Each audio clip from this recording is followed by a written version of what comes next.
మిత్రులు cinema director Shri Jayashankar గారు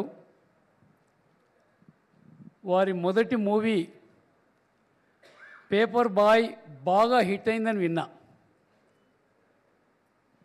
రెండో మూవీ అరి ఈ మూవీ కూడా అంతకన్నా బాగా హిట్ కావాలని నా కోరిక. నాకు ఈ మధ్యనే పరిచయం జయశంకర్ గారు.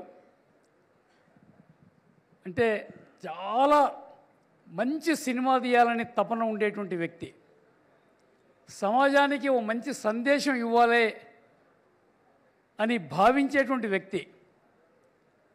మనం గతంలో అన్న రాయేష్ అని చెప్పినాడు, తెలంగాణకి వెళ్ళి యాక్టర్లు కానీ డైరెక్టర్లు కానీ ప్రొడ్యూసర్స్ కానీ తక్కువగా ఉన్నారు, అంతా ఆంధ్ర వాళ్ళే డామినేట్ చేస్తూ ఉన్నారని. వాస్తవం అది. తక్కువన్నారు. మీరు ఒక్క విషయం జ్ఞాపకం చేయదలుచుకున్నా, శ్యామ్ బెనగల్ చాలా గొప్ప డైరెక్టర్ మన తెలంగాణ ప్రాంతం నుంచి. సత్యజిత్ రాయ్ ఏ మాదిరిగా వెస్ట్ బెంగాల్ నుంచి ఉన్నాడో, మనం అంత గర్వంగా మన ప్రాంతం నుంచి ఒక గొప్ప డైరెక్టర్ నుంచి చెప్పుకోవడానికి మనకు అవకాశం ఉందనేటువంటి మాట కూడా నేను మనవి చేస్తూ ఉన్నాను. అందుకనే జయశంకర్ గారు కూడా ఆ మాదిరిగా తయారు కావాలి అనే మాట నేను మనవి చేస్తూ ఉన్నాను. బలగం అనేటువంటి మూవీ నేను ఒకసారి కాదు 2 సార్లు చూసా. చాలా గొప్ప మూవీ. అంటే చాలా తక్కువ బడ్జెట్తో గ్రామీణ ప్రాంతాన్ని మన కళ్ళకు కట్టినట్టుగా చూపించేటువంటి మూవీ అనేటువంటి మాట కూడా మీతో నేను మనవి చేస్తున్నాను. అలాంటి మూవీస్ రావాలి, సందేశాత్మకమైనటువంటి మూవీస్ మనకు ఎంతో అవసరం ఉంది. ఎందుకంటే యువత పూర్తిగా పెడదారులు పడుతూ ఉన్నారు. అలాంటి వాళ్ళను సక్రమ మార్గంలో పెట్టడానికి ఈ సినిమా ఒక గొప్ప ఆయుధం అనేటువంటి మాట కూడా నేను మనవి చేస్తున్నాను.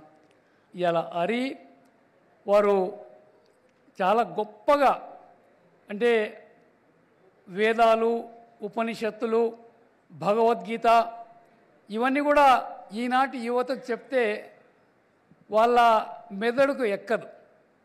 ఇలాంటి సందేశాత్మకమైనటువంటి మూవీస్ ద్వారా కనుక చూపించగలిగితే తప్పకుండా వాళ్ళు కొద్ది గొప్ప నేర్చుకుంటారనేటువంటి మాట కూడా నేను సవినిగా మనవి చేస్తున్నాను.